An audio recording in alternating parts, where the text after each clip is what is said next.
अस्सलामुअलैकुम, मैं हूं अज़ीम और आप देख रहे हैं कोड विद अज़ीम। तो अब हम आगे हैं एचटीएमएल फॉर्म्स पर। और एचटीएमएल फॉर्म्स जो होते हैं वो बेसिकली उनका मकसद क्या होता है। उनका मकसद ये होता है कि हम यूज़र का डाटा जो होता है उसको कलेक्ट करते हैं। ठीक है। अब यूज़र जो डाटा किस तरह से देगा, जिस तरह आपको ये इस फॉर्म में नज़र आ रहा होगा, ये एक फॉर्म है, इसमें उसका फर्स्ट नेम और लास्ट नेम इंटर करने को उसको कहा जा रहा है और उसके बाद वो सबमिट पर क्लिक कर देता है। जब वो सबमिट पर क्लिक कर देता है तो उसका वो डाटा क्या कर लिया जाता है, कलेक्ट कर लिया जाता है। जिस तरह से आप डेली लाइफ में अपने डिफरेंट फॉर्म्स को फिल करते हैं, आप अपनी इन्फॉर्मेशन देते हैं, वैसे ही एचटीएमएल में भी हम जो है वो फॉर्म्स बनाते हैं और उनके थ्रू जो है वो इसको इंफॉर्मेशन जो है वो देते हैं। इसको हम जो है वो एचटीएमएल का अपना लास्ट टॉपिक समझते हुए चल रहे हैं। अगर कुछ टैग रह गए हैं तो वो आपको दिए जाएंगे। वो इस वीडियो के लास्ट में आपको बताया जाएगा कौन कौन से टैग रहते हैं और आपने किस तरह से करने हैं। ठीक है, एचटीएमएल बस इतना ही था। अब हमने जो है ना वो इसको कर लिया है कंप्लीट। तो ये हमारा लास्ट टॉपिक है। इसमें हम ये देखेंगे कि हमारे पास जो इनपुट फील्ड होती है ये क्या चीज़ होती है और फॉर्म किस तरह से होता है। ठीक है, हम फॉर्म में कुछ चीज़ें देखेंगे। तो आज हम फॉर्म को करने लगे हैं।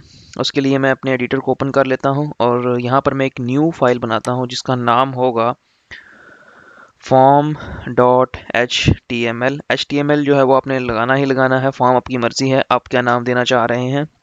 तो मैंने एमिट के थ्रू क्या कर लिया है, ये सारा सिंटैक्स जो बेसिक स्ट्रक्चर है इसको इसमें ओपन लगा दिया है। तो अब हम इसे क्या कर लेते हैं, सेव कर लेते हैं और यहाँ पर हम हेडिंग लिख देते हैं, हेडिंग 1 ही लिख देते हैं और यहाँ पर हम लिख देते हैं दिस इज़ फॉर्म। तो ये आपके पास एक फॉर्म है और इसको मैं क्या कर लेता हूँ, फॉर्म को ओपन विद लाइव सर्वर कर लेता हूँ। तो दिस इज़ फॉर्म हमें नज़र आ रहा है। ठीक है, अब हम चलते हैं और यहाँ पर फॉर्म बनाना स्टार्ट करते हैं। तो फॉर्म बनाने के लिए सबसे पहले आपकी जो हमारे पास ये होती है वो होती है फॉर्म। जब आप फॉर्म लिखेंगे, फॉर्म में एक एक्शन एट्रीब्यूट होता है। करंटली हम इसको नहीं करने लगे हैं। जब हम एक प्रॉपरली फॉर्म बनाएंगे, जब हम सीएसएस कर लेंगे तब हम बनाएंगे, तो उस वक्त इसको यूज़ करेंगे। लेकिन अभी हम सिर्फ फॉर्म को ही लेकर चल रहे हैं। तो फॉर्म में जो है वो हमारे पास डिफरेंट चीज़ें हो सकती हैं। फॉर्म की सबसे इम्पोर्टेंट चीज़ होती है वो इनपुट फील्ड होती है। लेकिन उससे पहले हम क्या करते हैं, एक लेबल लगाते हैं। तो लेबल जो होता है वो क्या होता है, लेबल जो है वो अभी हम इसको फॉर को भी कुछ भी नहीं लगा रहे हैं और लेबल में हम सिंपल लिख देते हैं नेम। ठीक है, और ये नेम आपको क्या होगा, वहाँ पर नज़र आएगा। तो इसको चेक करते हैं, आपको नेम नज़र आ रहा है और नेम के बाद जो हमने लिखा था वो भी नज़र आ रहा है। तो इसके बाद हम क्या करते हैं, इनपुट लगाते हैं, जो इसकी सबसे इम्पोर्टेंट फील्ड है। इनपुट एक फील्ड है जिसकी टाइप जो है वो आपने इस पर गौर करना है। अगर इसकी टाइप टेक्स्ट है तो ये आपके पास एक टेक्स्ट फील्ड होगी। इसको चेक करते हैं यहाँ पर जाकर। तो आपके पास एक टेक्स्ट फील्ड जो है वो आपको नज़र आ रही होगी। ये आपके पास एक टेक्स्ट फील्ड है। इसमें आप क्या कर सकते हैं, टेक्स्ट इंटर कर सकते हैं आप। ठीक है, तो कुछ भी आप यहाँ पर इंटर करना चाहें वो आप इंटर कर सकते हैं। ये आपके पास क्या बना देगी, टेक्स्ट फील्ड बना देगी। अच्छा, अब एक और यहाँ पर इसी तरह से हम टेक्स्ट फील्ड और बनाना चाहें तो इसी को हम क्या कर लेते हैं, कॉपी कर लेते हैं और इसको यहाँ पर पेस्ट कर देते हैं। तो हमारे पास दो हो जाएंगे। लेकिन यहाँ पर मैं क्या देता हूँ, फॉर एग्जांपल नेम, और यहाँ पर क्या देता हूँ, पासवर्ड। तो दो चीज़ें हम यूज़र से कह रहे हैं कि आप दो, और उसके बाद आपको नेम और पासवर्ड जो है वो यहाँ पर नज़र आ रहा होगा। अगर आप चाहते हैं कि ये ब्रेक टैग आ जाए तो आप ब्रेक लगा दें। ठीक है, ताकि आपके पास वो दूसरा जो होगा वो नीचे वाले में आ जाएगा। अभी हम इसकी अलाइनमेंट पर जो है वो इतनी तवज्जो नहीं दे रहे हैं, क्योंकि हम जब सीएसएस करेंगे तो हम इसको जो है वो अलाइन भी करेंगे। अभी हम इसको अलाइन नहीं करेंगे। ठीक है, तो अभी हमने जस्ट जो है वो इसको यूज़ करना है। अच्छा, अब हमारे पास जो है इसको थोड़ा सा बेहतर हो गया होगा। अच्छा, अब आगे चलते हैं। आगे हमने ये देखना है कि हमारे पास जो टेक्स्ट फील्ड है इसमें हम और क्या क्या कर सकते हैं। फॉर एग्जांपल इस टेक्स्ट फील्ड में हमारे पास प्लेस होल्डर है। प्लेस होल्डर में हम बता सकते हैं कि इंटर करो पासवर्ड। तो मैं इंटर पास कह देता हूँ। तो उसके बाद क्या होगा, यहाँ पर आपके पास लिखा हुआ आ जाएगा पहले ही इंटर पास। जब आप कुछ लिखेंगे तब वो रिमूव हो जाएगा और अदरवाइज वो क्या होगा, लिखा हुआ होगा। तो इसको हम इस तरह से कॉन्फ़िगर कर सकते हैं। इसके अलावा भी इसकी बहुत सी चीज़ें हैं वो आप इसकी कॉन्फ़िगर कर सकते हैं। तो हम अपनी एक टेक्स्ट से जो है वो नीचे आते हैं और इस इनपुट फील्ड में कुछ और भी लगाते हैं। ठीक है, उसके लिए हम ये करते हैं, हम यहाँ पर आते हैं और इंटर दबा देते हैं। अच्छा, अब हम इनपुट ही लगाते हैं फील्ड। तो हमारे पास जो इनपुट फील्ड है यहाँ पर, इसकी टाइप टेक्स्ट की जगह पर हम यहाँ पर देखते हैं हमारे पास कौन कौन सी टाइप्स हैं। तो टेक्स्ट के बाद हमारे पास रेडियो बटन है। अब रेडियो बटन क्या करता है, ये आपके पास सेलेक्ट करता है one of the many choices. आपके पास ज़्यादा जब चॉइसेस होती हैं तो उसमें से एक चॉइस को सेलेक्ट करता है। तो इसकी टाइप जब हम रेडियो लिख देंगे तो ये आपके पास क्या बनेगा, आप देखें यहाँ पर एक सर्कल बन गया है। ठीक है, इसी तरह से यहाँ पर आप जो है वो इससे पहले कुछ भी लिख सकते हैं। फॉर एग्जांपल आप लिखें मेल और उसके बाद आप एक और रेडियो बटन, यही वाली लाइन जो है वो यहाँ पर भी पेस्ट कर दें और यहाँ पर आप लगा दें फीमेल। फीमेल तो होगा क्या, अब आपके पास एक मेल चेक है और दूसरा फीमेल चेक है। अभी करंटली ये दोनों चेक जो है वो ओके हो रहे हैं, लेकिन ये दोनों चेक ओके नहीं होने चाहिए। ठीक है, इसको ख़त्म करने के लिए हमें क्या करना पड़ेगा, इसको ख़त्म करने के लिए आपको बताना पड़ेगा कि आपके पास ये रेडियो बटन का जो नेम है वो आपके पास क्या है, मेल है। और इस रेडियो बटन का नेम जो है वो भी क्या होगा। तो हमने अब क्या करना है कि आपके पास जो नेम है दोनों टेक्स्ट फील्ड का जिनकी टाइप रेडियो बटन है वो आपके पास सेम होगा। जब सेम होगा तब ये हमारे पास क्या होगा, वर्किंग करेगा।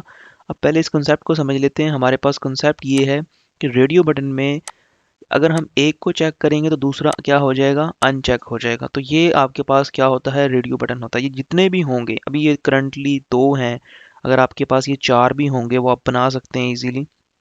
तो उस केस में भी आपके पास क्या चीज़ होगी, यही चीज़ होगी। मैं एक वैसे ही डेमो आपको करके दिखा देता हूँ, तीसरी एंट्री भी। तो तीसरी एंट्री को अगर मैं सिलेक्ट करता हूँ तो अब मेरे पास क्या हो रहा है, सिर्फ एक वक्त में एक ही सिलेक्ट होता है। तो ये हमारे पास रेडियो बटन की क्या होती है, प्रॉपर्टी होती है। इस चीज़ को हम जो है वो बिगाड़ भी सकते हैं, वो इस तरह से, अगर फॉर एग्जांपल हम इसका नेम जो है, अब इसका नेम तीनों में सेम होना चाहिए। अगर किसी में भी हम डिफरेंट कर देंगे तो वो इससे मतलब अलग हो जाएगा। अभी करंटली मैं इस तरह करता हूँ, इसको ख़त्म करता हूँ और 2 को ही रखता हूँ। तो मैं इसको कह देता हूँ मेल। ये मेल की जगह पे मैं सिर्फ MAL लिख देता हूँ और इसको सेव करता हूँ। तो अब ये दोनों सेम है, तो सेम होने की वजह से होगा क्या, ये भी सिलेक्ट हो जाएगा और ये भी सिलेक्ट हो जाएगा। सॉरी, सेम नहीं है बल्कि आपके पास क्या है, डिफरेंट है। तो इनको आपने क्या रखना है, सेम रखना है, तब हमने जाके ये चीज़ होगी। अच्छा, ये हमारे पास जो थी वो क्या थे, हमारे पास रेडियो बटन थे।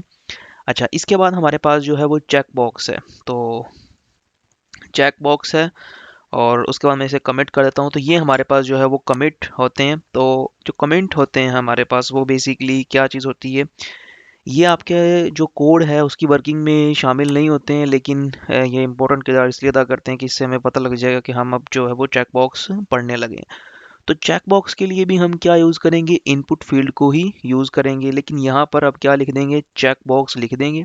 तो ये चेक बॉक्स हम क्या कर देंगे, लिख देंगे। अब चेक बॉक्स में भी सेम जिस तरह हमने वहाँ पर रेडियो बटन में नेम प्रॉपर्टी पढ़ी थी, इसमें भी आपके पास क्या होगी, नेम होगी। लेकिन इसमें आपने नेम जो है वो सेम नहीं रखने हैं, आपने डिफरेंट रखने हैं। ठीक है, इसी तरह से मैं इसको भी अगेन कॉपी कर लेता हूँ। ये हमारे पास दूसरा चेक बॉक्स होगा और इसकी जो वैल्यू होगी वो क्या होगी, फीमेल। ये हमने क्या रखने हैं, डिफरेंट रखने हैं। और यहाँ पर हम क्या कहेंगे, इसको हम कहेंगे कुछ भी हम लिख देते हैं, फॉर एग्जांपल फर्स्ट, और इसको हम क्या कर देते हैं, सेकंड। तो ये हमने सिंपल मतलब इसको कर दिया है। अब आपके पास जो है वो फर्स्ट एक चेक बॉक्स होगा और सेकंड एक चेक बॉक्स होगा। चेक बॉक्स को हम क्या कर सकते हैं, चेक कर सकते हैं, इस तरह से चेक करेंगे। तो इसमें हम एक को भी चेक कर सकते हैं और दोनों को भी चेक कर सकते हैं। इसलिए हमने इन दोनों के जो नाम हैं वो क्या रखे हैं, डिफरेंट रखे हैं। लेट्स सी, हम ये देखें कि अगर हम इनके नाम सेम कर दें तो फिर क्या होगा। तो उस केस में आपके पास ये चेक हो रहा है और ये चेक हो रहा है, अभी भी दोनों चेक हो रहे हैं। तो दोनों में से आप किसी को रिमूव भी कर सकते हैं, लेकिन आपने इनके नेम जो है वो डिफरेंट रख देने हैं। तो ये हमारे पास क्या हो जाएगा, फीमेल। तो ये हमारे पास जो है वो टेक्स्ट इनपुट को हम पढ़ रहे हैं, इनपुट फील्ड को, जिसमें हमने चेक बॉक्स को भी कंप्लीट कर लिया। चेक बॉक्स क्या करता है, सिलेक्ट करता है 0 और मोर ऑफ मैनी चॉइसेस। आपके पास जब चॉइसेस होती हैं तो उन चॉइसेस में से आप एक चॉइस को सिलेक्ट करें या ज़्यादा कुछ सिलेक्ट करें, इस मकसद के लिए हम इसे यूज़ करते हैं। उसके बाद हमारे पास है सबमिट। अब हम देख लेते हैं सबमिट क्या होती है। उसके लिए फिर हम क्या करेंगे, इनपुट फील्ड बनाएंगे एक। तो इनपुट फील्ड बनाते हैं और इनपुट फील्ड में हमारे पास अब जो टाइप आएगी वो सबमिट आ जाएगी। तो सबमिट में आपके पास क्या होगा, इसके थ्रू हम क्या कर सकते हैं, सबमिट कर सकते हैं फॉर्म को।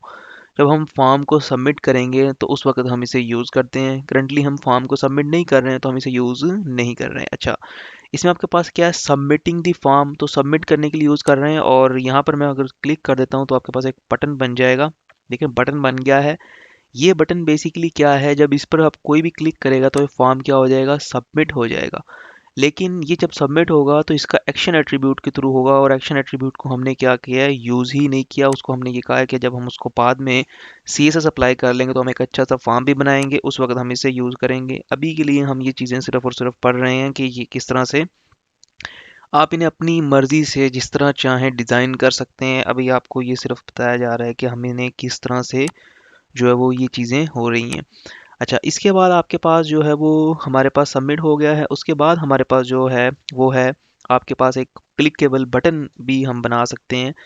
सबमिट और बटन में क्या डिफरेंस है इसको भी देख लेते हैं। तो उससे पहले मैं आपको एक बटन बनाकर दिखा देता हूँ और यहाँ पर मैं टेक्स्ट लिख देता हूँ।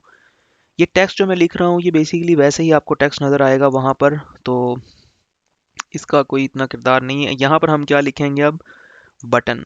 तो हमारे पास बटन बन जाएगा एक, अभी भी बटन ही बनेगा एक। अब आप देख सकते हैं ये बटन है और ये भी बटन है। इस बटन पर वैसे ही सबमिट लिखा हुआ है, इस पर कुछ भी नहीं लिखा हुआ आया है। एक तो इनमें ये डिफरेंस है। दूसरा ये डिफरेंस है, ये वाला जो बटन आपके पास सबमिट का है, ये बटन फॉर्म के को जब हम सबमिट करेंगे तब यूज़ होता है, जबकि ये बटन जो है वो सबमिट के लिए यूज़ नहीं होता है। ये सिर्फ और सिर्फ क्लिकेबल बटन है। इसको जो भी स्पेसिफिक काम दिया जाएगा ये वो करेगा। तो जब हमने फॉर्म को सबमिट करना है तो फॉर्म के सबमिट करने के लिए हम सिर्फ और सिर्फ इस बटन को ही यूज़ करेंगे। हम बटन को नहीं यूज़ कर सकते, हमें सबमिट को यूज़ करना होगा। जब हमने यहाँ पर सबमिट लिखा था, टाइप सबमिट को यूज़ करना होगा, टाइप बटन को यूज़ नहीं कर सकते। जब हमने टाइप बटन दी है तो हम इसे क्या देंगे, इसकी वैल्यू और नेम भी देंगे। तो नेम भी देंगे और वैल्यू भी देंगे। तो हम इसकी जो वैल्यू देंगे वो हमें वहाँ पर नज़र आएगी। फॉर एग्जांपल हम क्या देते हैं, ये बटन है लाइक, ये लाइक का बटन है। तो अब होगा क्या, आपके पास यहाँ पर लाइक लिखा हुआ आ जाएगा। ठीक है, तो वीडियो को लाइक कर दें ज़रा। तो ये हमारा जो है वो आज का टॉपिक था, फॉर्म। अच्छा, आगे क्या है इसको समझ लेते हैं थोड़ा सा।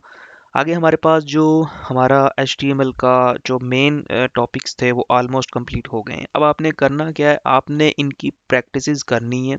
उसके लिए आप html.com एक वेबसाइट है, उसको यू विज़िट कर सकते हैं। उसके अलावा आपके पास w3schools.com है। ठीक है, इस तरह से आपके पास जो है वो मोज़िला की एक वेबसाइट है, और काफ़ी वेबसाइट्स हैं जहाँ पर आप HTML की अपनी प्रैक्टिसेस कर सकते हैं।